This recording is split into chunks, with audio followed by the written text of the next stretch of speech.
کہ میں تمہارے دوست کا دوست ہوں، میں تمہارے دشمن کا دشمن ہوں۔ کیا اعلان کیا رسول اللہ نے؟ اب لاکھ امت اکڑتی رہے، لاکھ اکڑتی رہے، رسول سے دوستی کی شرط ہے علی کے فضائل پڑھنا۔ جو زیادہ فضیلتیں بیان کرے اور سنے رسول اللہ اس کے دوست۔ تو اگر دوستی چاہیے تو نعتیں پڑھ پڑھ کے وہ دوستی نہیں کریں گے۔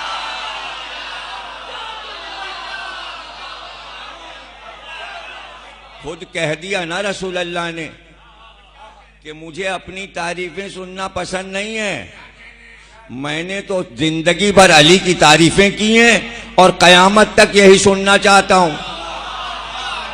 مسلمان ادھر دائیں بائیں آئیں شائیں جانے کہاں یہاں وہاں،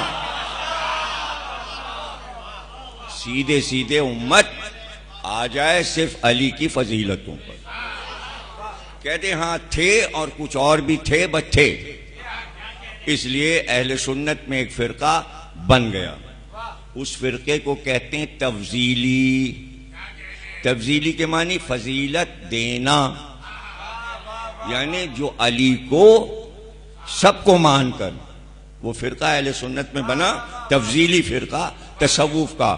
ان کا عقیدہ یہ ہے کہ سب کو مان کر اور یہ اعلان کرنا مگر علی سب سے افضل تھے۔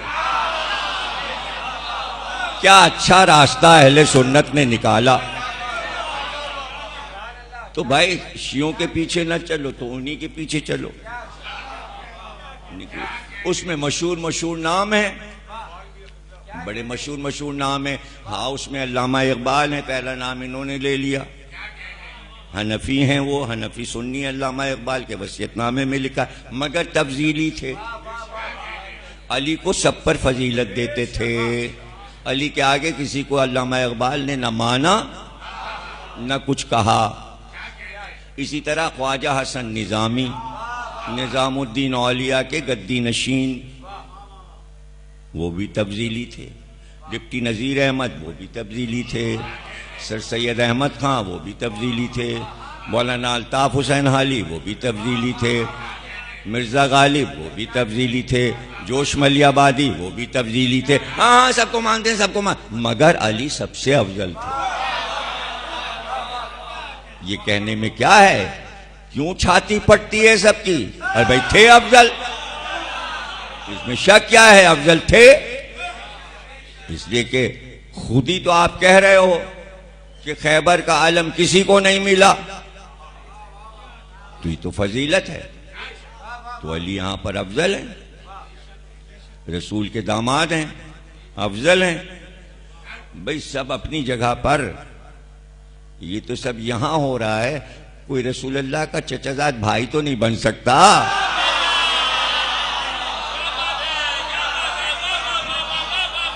اور پھر دیکھیے کیسی کیسی فضیلتیں کہ جہاں سوا بے کسی اور حسرت کے کچھ نہیں ہے۔ فرمایا یا علی حسن اور حسین میرے بیٹے ہیں، تمہارے سلب سے بیٹے میرے ہیں، ابنانا و ابناکم، میرے بیٹے میرے بیٹے۔ تو بھائی علی کے بیٹوں کا نانا بھی تو کوئی نہیں بنا۔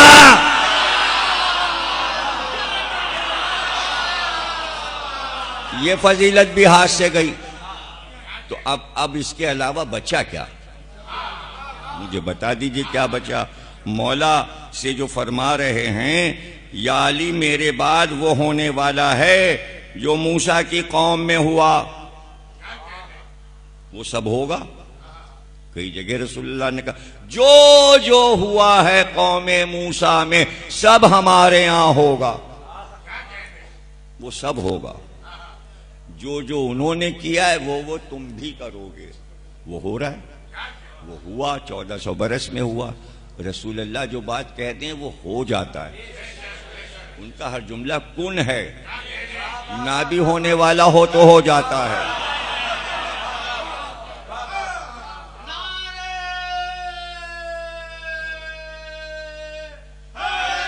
برف کا ہے تو جناب علی جو وہاں ہوا یہاں بھی ہوگا.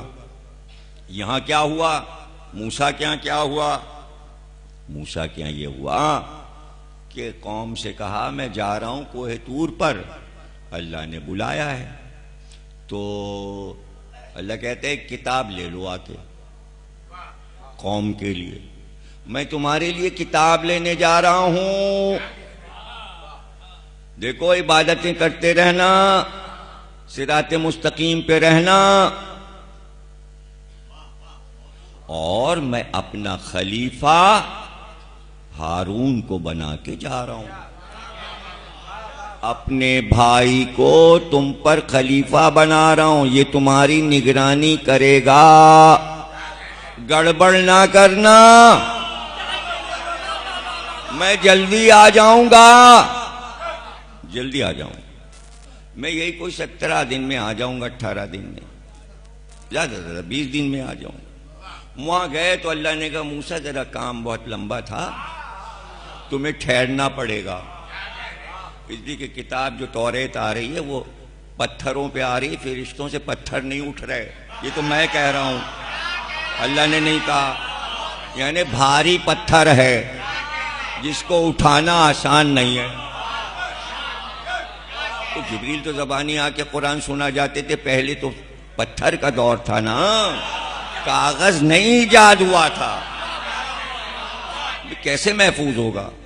اگر فرشتہ موسیٰ کو سنا دے تو پوری کتاب جا کے کیا سنائیں گے؟ تو کچھ پتھروں کا معاملہ تھا، لوح.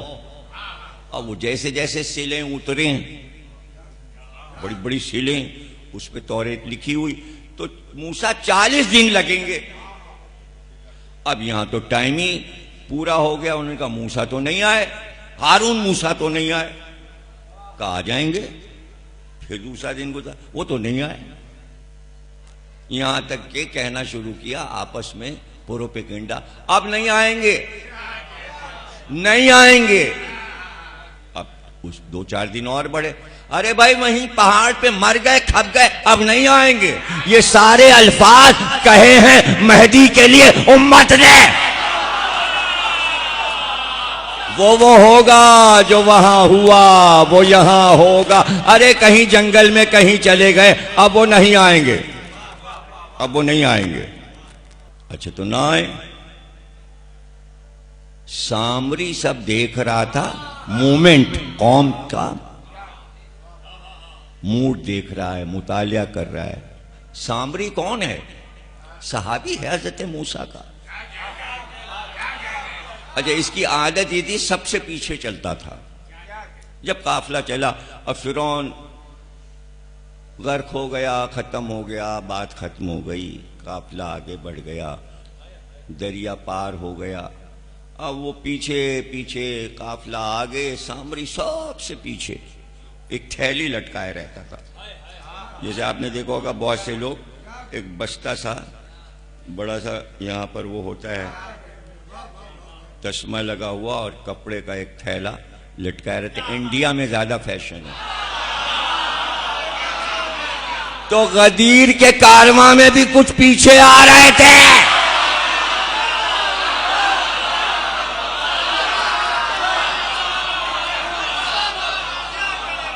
وہ پیچھے جو رہ گئے رسول اللہ نے کہا ٹھہرو، یہیں رکو. ان کا کچھ پیچھے رہ گئے، کا انتظار کرو. جو پیچھے رہ گئے ان کا انتظار کرو. کچھ تو آگے بڑھ گئے، کہ انہیں واپس بلاؤ. تو اب 3 منزلیں ہو گئیں. کچھ آگے گئے، کچھ پیچھے رہ گئے، اور کچھ ایک جگہ ٹھہر گئے جہاں واقع غدیر ہوا. اسے جوفا کہتے ہیں، غدیر خم کہتے ہیں. تو 3 منزلیں ہو گئی نا. تو امت 3 حصوں میں بٹ گئی. کچھ آگے نکل گئے، کچھ پیچھے رہ گئے. رسول اللہ نے کہا جو یہاں ہیں وہ میرے ساتھ ہیں.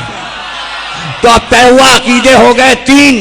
جو آگے نکل گئے وہ نصیری ہو گئے، جو پیچھے رہ گئے انہوں نے چوتھا خلیفہ، اور جو رسول کے ساتھ انہوں نے کہا علی پہلے.